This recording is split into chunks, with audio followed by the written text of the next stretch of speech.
Problem solving video में आज हम डिस्कस करेंगे वो कौन सी एक ऐसी सिंगल हैबिट है जिसको फॉलो करके हम इजीली बोर्ड एग्जाम के टॉपर बन सकते हैं, और कौन सी ऐसी हैबिट है कि जिसमें 7 बेनिफिट और 7 प्रॉब्लम का सॉल्यूशन हमको मिल जाएगा। क्या बोला तूने? YouTube पे बहुत सारे वीडियोस आप देखे होंगे, आपको कहते होंगे 7 हैबिट, 10 हैबिट, 5 हैबिट्स, लेकिन आज मैं केवल सिंगल हैबिट्स की बात करूंगा। केवल इस एक हैबिट से आपके सोचने का नजरिया बदल जाएगा, आपकी जिंदगी बदल सकती है और आपके बोर्ड एग्जाम में मार्क बदल सकते हैं, बोर्ड एग्जाम की मार्कशीट बदल सकती है। वीडियो को स्किप करने के पहले रुको जरा, सबर करो। पहले एक बात जरूर बोलूंगा, YouTube पे बहुत सारे फालतू वीडियो आप देखते हैं 5 से 7 मिनट। आज वैल्यू एडिशन वाली वीडियो को देखिए, नीचे कमेंट करके आप खुद जाओगे कि हाँ बहुत चीजें हमको गेन हुई। चलिए बात करते हैं, जरा सोचिए, आप ही एक बार सोच के देखिए, नीचे कमेंट सेक्शन में कमेंट करिए आखिर आपके हिसाब से वो कौन सी ऐसी हैबिट है जिसे अगर कोई एक स्टूडेंट्स अपना ले तो किसी भी बोर्ड एग्जाम या किसी भी टारगेट को अचीव कर सकता है। नहीं पता ना, वो स्किल है, वो राइटिंग हैबिट है प्यारे बच्चों, वो हैबिट्स है राइटिंग। बात तो सही है। आप बोलोगे सर राइटिंग के बारे में तो हम सभी जानते हैं, हम डेली लिखते हैं, हम डेली टेस्ट देते हैं, हम स्कूलों में काम करते हैं, कोचिंग्स में नोट्स बनाते हैं, फिर इससे इतना क्या बेनिफिट कि हम बोर्ड एग्जाम में टॉपर बन सकते हैं। आप बन सकते हो, 5 से 7 मिनट के अंदर आपको ये चीज़ एकदम क्लियर हो जाएगी कि हाँ यही वो सिंगल हैबिट है जिसको फॉलो करके आप बोर्ड एग्जाम के टॉपर बन सकते हो। इन 7 हैबिट्स, इन एक हैबिट्स के 7 बेनिफिट्स हैं, इन एक हैबिट के 7 प्रॉब्लम सोल्यूशन है, उसको हम लोग एक वर्ड के फॉर्म में पढ़ेंगे, स्क्रिप्ट। आप बोलोगे सर ये स्क्रिप्ट क्या है? स्क्रिप्ट का पहला लेटर है यस, यस से हमने पहला बेनिफिट लिखा, पहली प्रॉब्लम सॉल्विंग रखी, उसका नाम है भैया synthesize of thought. Synthesize of thought का क्या मतलब है स्टूडेंट्स?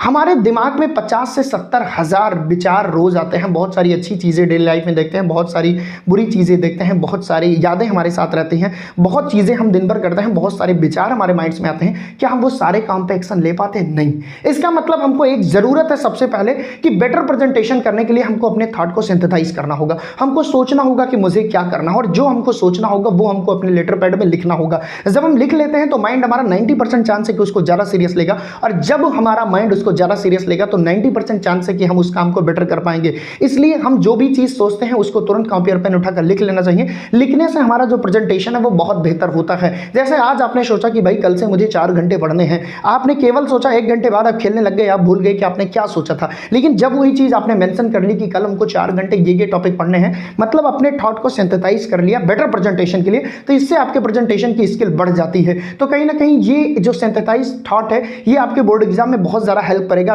प्रेजेंटेशन करने के लिए, नंबर गेन करने के लिए, क्योंकि ऐसे तो बहुत सारे बच्चों को बहुत कुछ आता है। नेक्स्ट पे आते हैं स्क्रिप्टेड में, इसी से होता है हमारा क्लैरिटी। क्लैरिटी आजकल नहीं है, बहुत सारे लोगों की सबसे बड़ी प्रॉब्लम, उनको यही नहीं क्लियर उनको चाहिए क्या, उनको यही नहीं क्लियर है कि बोर्ड एग्जाम में कितने % उसका टारगेट है। जैसे मैं तुमको एक एग्जाम्पल दूँ, जैसे मैंने कहा कि मुझे भाई आगे चल के ऑडी खरीदनी है, तो मैंने ये तो सोच लिया कि मेरा टारगेट ऑडी खरीदना, बट मेरा टारगेट ये नहीं क्लियर है कि ऑडी का कौन सा मॉडल और कब तक खरीदना। आगे चल के माइंड हमारा प्रोक्रेस्टिनेट करता रहेगा और ये समय कभी नहीं आएगा। जैसे आपने कहा कि मुझे 90% गेन करना है, पर आपको ये नहीं पता, माइंड को ये नहीं पता कि 90% कैसे गेन करना है, क्लैरिटी नहीं है। जैसे मैं तुमसे पूछूं कि जब उसाइन बोल्ट ने गोल्ड मेडल ओलंपिक में लाया था तो उनसे पूछा गया कि आपने ये कैसे लाया, तो उन्होंने कहा मेरा विजन एकदम क्लियर था। उन्होंने ये नहीं कहा कि मुझे बस गोल्ड मेडल लाना है, उन्होंने ये कहा मुझे 100 मीटर दौड़ में गोल्ड मेडल लाना है, क्योंकि उनका विजन एकदम क्लियर था। तो क्लैरिटी होनी चाहिए आपके विजन में, क्योंकि दौड़ तो बहुत सारी हो सकती है, 100 मीटर भी हो सकती है, 200 मीटर भी, लेकिन उन्होंने 100 मीटर को ही टारगेट करके उस पर दौड़ना शुरू किया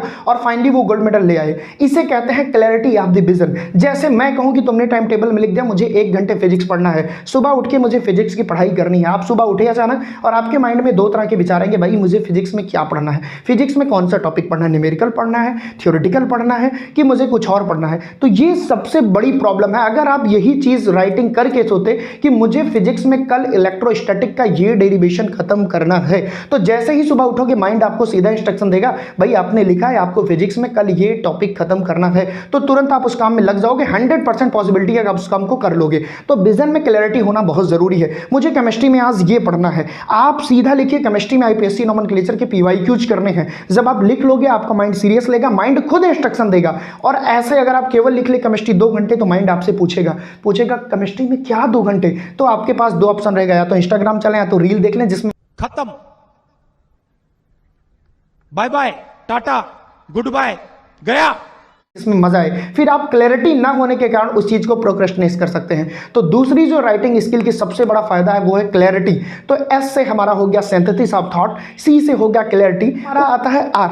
स्क्रिप्टेड में आर तीसरा लेटर है। आर का मतलब होता है रियलाइजेशन। ऐसे तो हम बहुत सारी चीज़ें दिन भर में करते हैं, जैसे रियलाइजेशन का मतलब क्या होता है, हमको रियलाइज होना चाहिए। जैसे अगर मैं कहूँ कि आपके ऊपर कर्ज है और 10 बड़े बड़े कर्ज हैं, कुछ छोटे कर्ज हैं, मैं कहूँ सबसे पहले आप किसको सॉल्व करेंगे, तो यकीन मानिए जो रियलिटी के नज़दीक अगर उससे आप करेंगे तो आप जल्दी कर पाएंगे। यहाँ पे लॉ ऑफ अट्रैक्शन लगता है। जैसे आपकी बहुत बड़ी प्रॉब्लम है फिजिक्स की न्यूमेरिकल, आपकी छोटी प्रॉब्लम है ऑर्गेनिक की नेम रिएक्शन, तो जो आपकी छोटी प्रॉब्लम है जिसके आप करीब हैं, जिसको आप रियलाइज कर सकते हैं, उसको पहले करिए। तो रियलाइजेशन को लिखिए कि सबसे पहले मुझे छोटे छोटे टास्क को कंप्लीट करना है। जब आप छोटे टास्क को कंप्लीट करेंगे कॉन्फिडेंस लेवल बढ़ जाएगा, प्लेजर मिलेगी, आपको कंसिस्टेंसी बिल्डअप होगी और बहुत इजीली आप धीरे धीरे करके सारे बड़े टारगेट भी अचीव कर पाएंगे। तो रियलाइजेशन का मतलब ये होता है कि छोटे छोटे टास्क को पहले आप लिखिए, रियलाइज करिए जहां से आप नजदीक हैं, इस जहां पर रियलिटी के नजदीक हो वो काम करोगे तो जल्दी होगा और लॉ ऑफ अट्रैक्शन काम करेगा कि मैंने जो सोचा वो कर लिया। तो ऐसे में आप उन टॉपिक्स की पहले लिस्ट बनाइए जो आपको थोड़े बहुत आते हैं, जिनको आप इजीली कर सकते हो।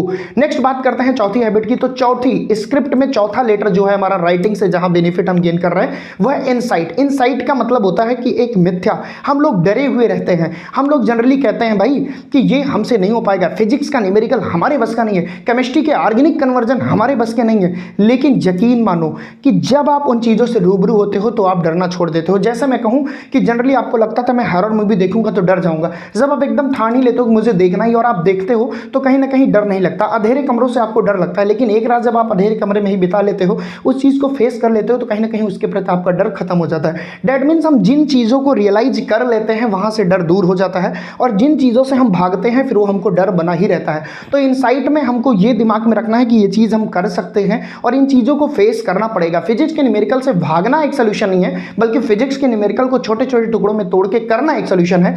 तो आई से इनसाइट हमने ये चीज़ समझी, तो ये भी एक राइटिंग स्किल का ही बेनिफिट है, इनसाइट। ठीक है, वहीं पर बात करें हम नेक्स्ट क्या आता है, नेक्स्ट आता है हमारा पी। पी से होता है साइकोलॉजिकल थिंकिंग। एक हमारे मन में बड़ी बेकार साइकोलॉजिकल थिंकिंग चलती है कि टॉपर तो वो होते हैं भाई जो 10 घंटे पढ़ते हैं, टॉपर तो वो होते हैं जो शुरू से ही तेज होते हैं, टॉपर्स तो वो होते हैं जो 12 घंटे पढ़ते हैं, टॉपर्स की राइटिंग सुपर लेवल की होती है, उनकी स्कूल सुपर लेवल के होते हैं, वो कहीं और से आते हैं, हमारे जैसे बच्चे नहीं बन सकते। ये बहुत गलत हैबिट्स है। जैसे एक बहुत बेकार थिंकिंग है कि जो अमीर लोग होते हैं वो दिल के अच्छे नहीं होते, ये भी केवल एक साइकोलॉजिकल थिंकिंग है। साइकोलॉजिकल हमको मजबूत होना पड़ेगा भाई, वी कैन डू इट, आप ही में से टॉपर बनते हैं, आप ही जैसे बच्चे कर सकते हैं। तो साइकोलॉजिकल थिंकिंग में भी आपको मजबूत होना पड़ेगा, ये भी राइटिंग में लिखना पड़ेगा कि मैं कर सकता हूं, मैंने ये चीजें इससे पहले ऐसे ऐसे गेन की तो आगे भी मैं ये चीजें गेन कर सकता हूं।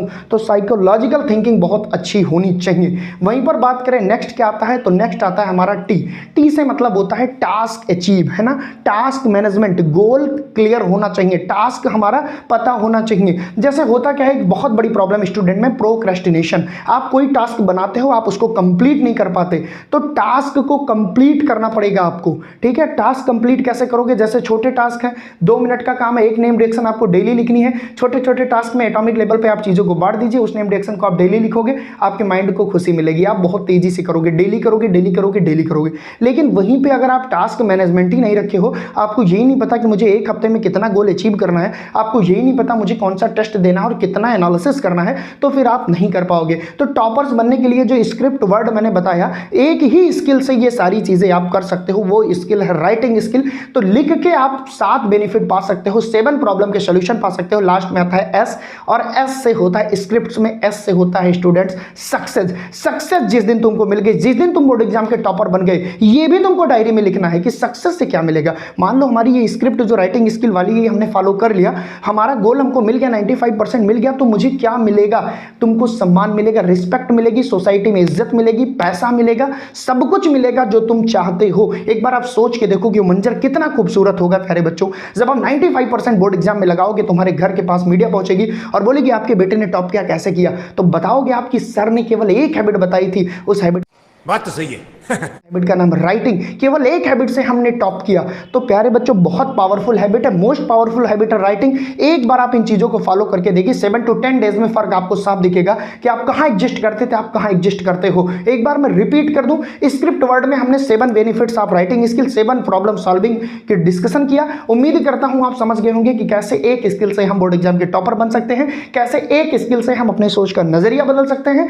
नीचे कमेंट सेक्शन में कमेंट जरूर करना कि क्या आपके टारगेट क्लियर है? अगर आपके टारगेट क्लियर है तो लिखिए कि आपका बोर्ड एग्जाम में कितना टारगेट है, आपके इस ईयर में कौन से कॉम्पिटिटिव एग्जाम को टॉप करने की स्ट्रेटजी है या कौन से कॉम्पिटिटिव एग्जाम को क्रैक करने की स्ट्रेटजी है। If you are student of SSC, IAS, PCS, NEET, JEE और एनी अदर बोर्ड एग्जामिनेशन, ठीक है, नीचे कमेंट सेक्शन में आपके कमेंट आने चाहिए और बताइए क्या ये वीडियो आपको यूजफुल लगा, इस वीडियो से थोड़ा सा आपकी लाइफ में वैल्यू एडिशन हुआ। अगर हाँ तो शेयर करिए उन दोस्तों तक जिनके विजन में क्लैरिटी नहीं है, जो थॉट को सिंथेसाइज नहीं करते, जो लिखते नहीं। तो आज से लिखना शुरू कर दीजिए, जिंदगी बदल जाएगी, उधर भगवान आपके भाग लिख देंगे। Thank you so much. Video अगर अच्छा लगा हो तो शेयर करना, नीचे कमेंट सेक्शन में कमेंट करना।